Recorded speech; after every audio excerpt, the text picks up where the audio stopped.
আর পুরুলিয়ার একটি গ্রামে কাণ্ড দেখুন, গ্যাস সিলিন্ডার ভর্তি একটি গাড়িতে করে মদ ঢুকছিল, আর তারপরেই মহিলারা রুখে দাঁড়ায়, সমস্ত মদের বোতল ভেঙে দিচ্ছেন মহিলারা। পুরুলিয়ার এই গ্রামে লুকিয়ে গাড়ি ঢুকতেই উত্তেজনা, গাড়ি আটকে রুখে দাঁড়ালেন মহিলারা। দেখুন,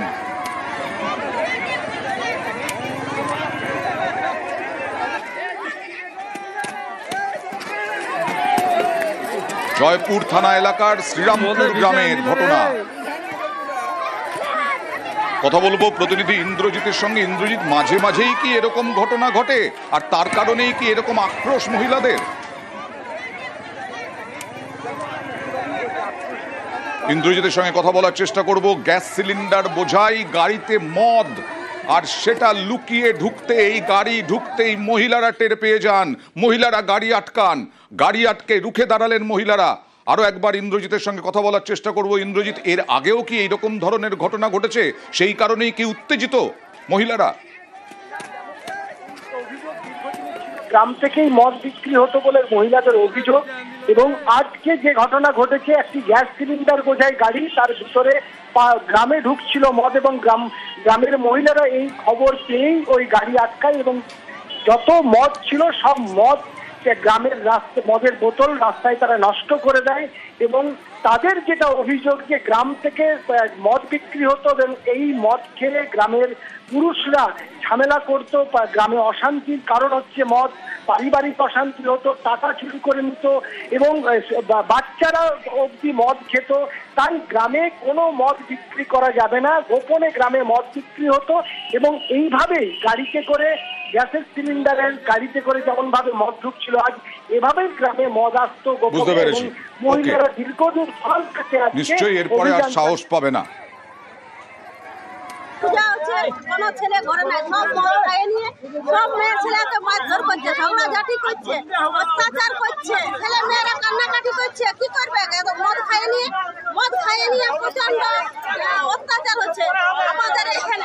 এটা অবজেকশন করছি, মদ বিক্রি যেমন হয় নাই, আমরা বহুত অসুবিধা হচ্ছে, ছেলা চুলিও খাচ্ছে, মারধর হচ্ছে, আপাতত জীবনটাকে কাটতেও যায়, ওই জন্য আমরা মদকে লুট করেছি। বিতর্কে কোচবিহারের এসপির অফিসের সামনে বা বাংলোর সামনে শব্দবাজি ফাটাচ্ছিলেন বেশ কয়েকজন। এই অভিযোগে দ্যুতিমান ভট্টাচার্য তিনি বাঁশ নিলেন হাতে, লাঠি নিলেন হাতে, লাঠি পেটা করলেন। এখানেই প্রশ্ন যে এর জন্য তো আইন আছে, এর বিরুদ্ধে গ্রেফতারি, ধৃত, কিন্তু তিনি নিজে হাতে আইন তুলে নিলেন কেন?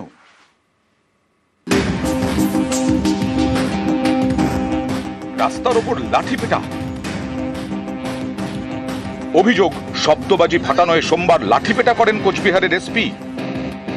উনি ওই চেয়ারে বসে আছে সেটা সবাইকে সুরক্ষা দেওয়ার জন্য, তো মুখ চেনা, তার জন্য আমি জানতে পারলাম যে উনি হচ্ছেন সুপারিনটেন্ডেন্ট অফ ইন্সপেক্টর, এসপি। একটা অবধি ফাটিয়ে যাচ্ছে কন্টিনিউয়াস, তারপরে গিয়ে তাকে বলা হয় যে আপনারা এ করবেন না, কোনো মারধরের কিছু ঘটনা ঘটেনি। কোচবিহার পুরসভার ৯ নম্বর ওয়ার্ড, এখানেই রয়েছে পুলিশ সুপারের বাংলো। সোমবার কালী পুজোয় বাংলোতেই ছিলেন এসপি দ্যুতিমান ভট্টাচার্য। সেদিন রাতে তাঁর বাংলোর পাশে কয়েকজন শব্দবাজি ফাটাচ্ছিলেন।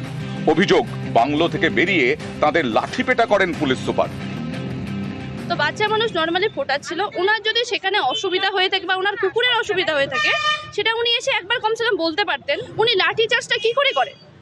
উনি ওই চেয়ারে বসে আছে সেটা সবাইকে সুরক্ষা দেওয়ার জন্য, মানুষের বাড়িতে গিয়ে ভাঙচুর বা মানুষের বাচ্চাকে, বাড়ির বউকে গায়ে হাত তোলার জন্য নয়। অনেকেরই প্রশ্ন, শব্দবাজি রুখতে তো নির্দিষ্ট নিয়ম আছে, তাহলে পুলিশ সুপার কেন নিজের হাতে আইন তুলে নিলেন? যদিও কোচবিহারের এসপির দাবি কাউকে মারধর করা হয়নি। সন্ধ্যে থেকে তারা বাজি ফাটাচ্ছে, বিভিন্ন সময় তাকে বারণ করা হয়েছে, আমার গার্ড গিয়ে বারণ করেছে। এই আমরা ভাবছি এই শেষ হবে রাত 10টা নয়, 11টা নয়, 1টা অবধি ফাটিয়ে যাচ্ছে কন্টিনিউয়াস। তারপরে গিয়ে তাকে বলা হয় যে আপনারা এ করবেন না, কোনো মারধরের কিছু ঘটনা ঘটেনি। আপনাদের আমি দেখাতে পারবো যে আমার রেসিডেন্সের মধ্যে পর্যন্ত বাজি ফাটিয়েছে। এ নিয়ে মঙ্গলবার কোচবিহারের রেল ঘুমটি এলাকায় বিক্ষোভ দেখান স্থানীয় কয়েকজন। বিক্ষোভকারীদের সরাতে সেখানে যায় কোতোয়ালি থানার পুলিশ। পুলিশ পৌঁছতেই উত্তেজনা তৈরি হয়, চ্যাংদোলা করে সরিয়ে দেওয়া হয় বিক্ষোভকারীদের, পুলিশ লাঠি চালায় বলেও অভিযোগ।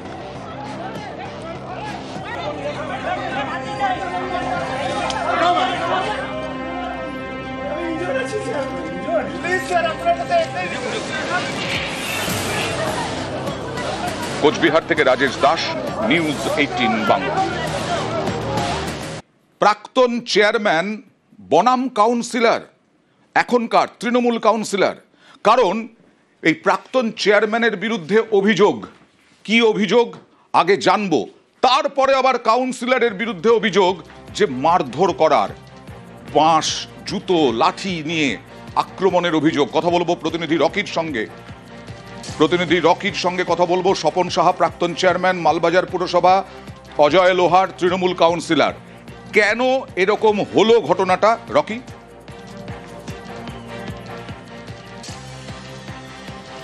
দেখো, মালবাজার যে পৌরসভা তার কাউন্সিলর রয়েছে অজয় লোহার, এবং তিনি অভিযোগ করেছেন প্রাক্তন চেয়ারম্যান যে রয়েছেন স্বপন সাহা, তিনি তার একটি নোংরা ভিডিও ভাইরাল করেছে, যেটা এআই দিয়ে তৈরি করা হয়েছে। এই ঘটনা প্রসঙ্গে কিন্তু অজয় লোহারের পরিবার এবং অজয় লোহার স্বপন সাহার কাছে গিয়েছিলেন বলে অভিযোগ রয়েছে। যখন তিনি জিজ্ঞাসা করতে যান কী কারণে এ ধরনের ঘটনা ঘটিয়েছে, সেই সময় স্বপন সাহার উপরে হামলা চালানো হয় বলে স্বপন সাহার তরফ থেকে অভিযোগ। কারণ তাকে কিন্তু ফেলে নিয়ে লাঠি, জুতো, পাটকেল দিয়ে মারা হয়, এমনটা অভিযোগ, এবং সেই ধরনের একটি ভিডিও কিন্তু ইতিমধ্যে ভাইরাল হয়েছে। একদম তাই, এরপরেই কিন্তু দুপক্ষের তরফেই অভিযোগ দায়ের করা হয়েছে মালবাজার থানায়। অজয় এরপরে নাকি মীমাংসাও হয়ে গেছে, এরকমটাই খবর। আসবো, তবে কে কি বলছেন একটু দেখাবো। আমার ফেক ভিডিও বানায় এআই মাধ্যমে একটা ভিডিও রিলিজ করা হলো, সেটা নিয়ে আমার বাড়ি পারিবারিক পুরোপুরি টেনশনেই ছিল। হঠাৎ শুনতে পাই মা আমার বউ দুজন নাকি স্বপন সাহার সাথে জিজ্ঞাসাবাদ করতে বের হয়েছে। ওখানে গিয়ে দেখি আমার মা রাস্তার উপরে পড়ে আছে, মার আগের দাঁত ভেঙে গেছে আর মুখ থেকে রক্ত বের হচ্ছে, ঠোঁট ফেটে গেছে। এটা দেখার পর যখন আমরা প্রতিবাদ করতে যাই, আমাদের গায়ে হাত দেওয়া হয় যে আমার এখানে রক্ত হয়ে গেছে। ওখানে কৌশিক দাস আর সুরজিৎ দেবনাথ, এরা দুইজন, আর স্বপন সাহা আর তার বাপ্পা যে ড্রাইভার, তারা মিলে আমার মায়ের গায়ে আর আমার বউয়ের গায়ে হাত দেয়। যে ভিডিও ভাইরাল হয়েছে, যে বিষয়ে আমি কিছু জানি না, এটা 23 সনের ব্যাপার। যদি আমি করা হতো, আমার যে সময় খুব দিন গেছে সে সময়ই করতাম। আমি এর মধ্যে কোনো জড়িত না, আমি কিছু জানি না। আচানকই মানে আমাকে আক্রমণ করলো, প্রাণনাশের হুমকি দিল। আমি থানায় এসেছি। তার মাকে নাকি মারা হয়েছে হাসপাতালে। খুব মিথ্যা কথা এটা। ওরা মারতে গিয়ে ওর মাকেই ওরা মারে।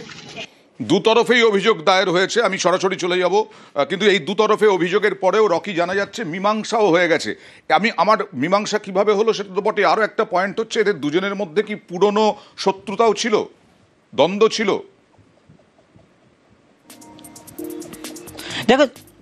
দেখো, তোমাকে বলে রাখতে চাইবো, স্বপন সাহা যে সময় এই মালবাজারের পৌরসভার চেয়ারম্যান ছিলেন, সেই সময় একাধিকবার অজয় লোহার তার বিরুদ্ধে বিভিন্ন রকমের অনৈতিক কাজের অভিযোগ তুলেছিলেন। এমনটাই কিন্তু অভিযোগ রয়েছে স্বপন সাহার তরফ থেকেও।